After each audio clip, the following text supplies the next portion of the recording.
The final chapters of David Reimer's latest book are left unfinished. His conflicted life cut short last week by a tragic suicide. Reimer's story made international headlines. He was the victim of a bizarre gender experiment, a boy forced to live his childhood as a girl. Now, his mother is speaking publicly about her son's life and her own. Janet Reimer says she wants to finish writing his story as well as share a mother's pain. Here's the CBC's Jennifer Rattray. He was so humanitarian. He loved animals, he loved family, and he loved children very much. Janet Reimer sees the smile on her son David's face, but she knows what it's hiding. A painful lie, a lie that haunted him, ultimately to his death. We knew he wasn't long for this world. His life would be a short one. Reimer is still reeling from this painful prophecy, but she wants to tell the story as a tribute, she says, to her son. Winnipeg in the mid-60s, Janet Reimer was a typical homemaker, busy with 2 baby boys. And then a bizarre twist that forever changed their lives. Both boys were circumcised, but in David's case, there was a mistake. His penis was almost burned off. Janet had no idea what to do. Then she read an article about this man, Dr. John Money, a sociologist from Johns Hopkins University, who had a radical idea that boys could be raised as girls, that nurture was stronger than nature. We've been stereotyped in our view of male and female.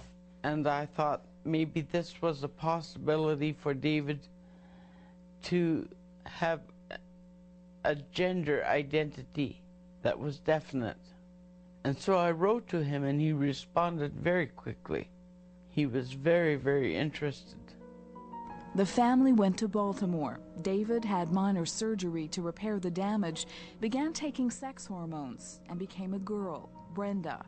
No one was to know the truth. I don't understand it to this day, but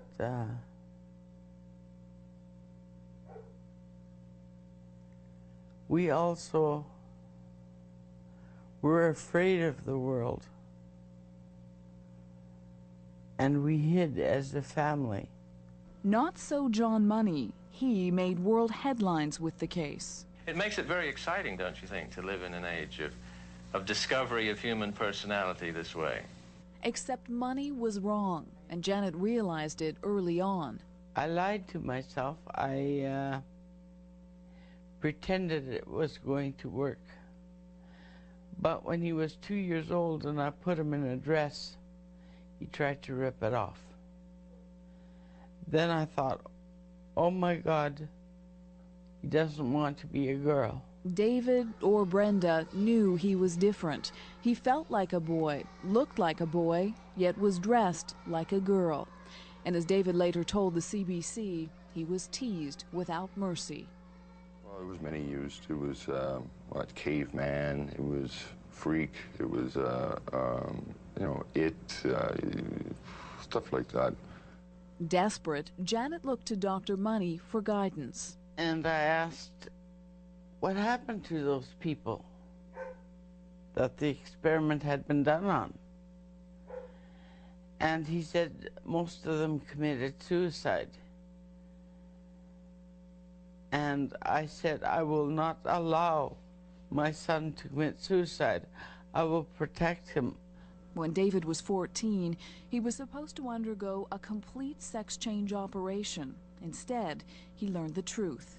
His father told him that he had been born a boy, that there had been an accident, and Dr. Money had suggested that he be changed into a girl.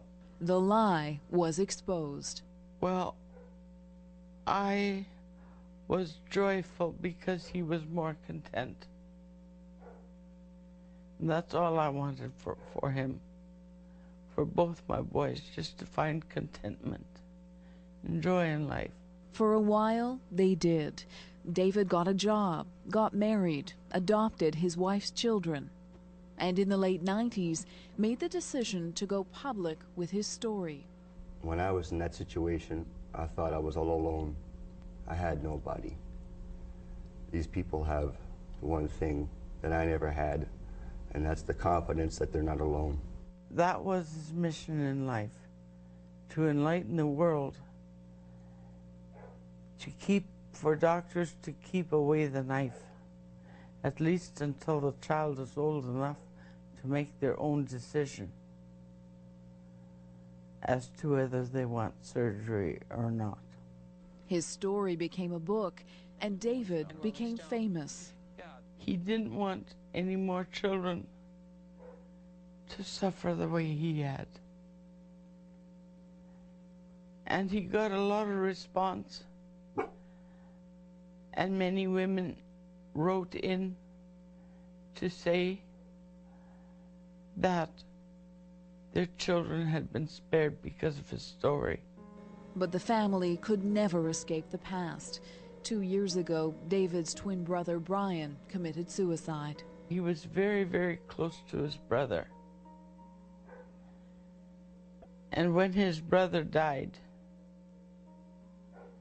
he would go to the gravesite nearly every day, bring flowers, pick weeds, and spend time talking to him. David, too, struggled with his demons.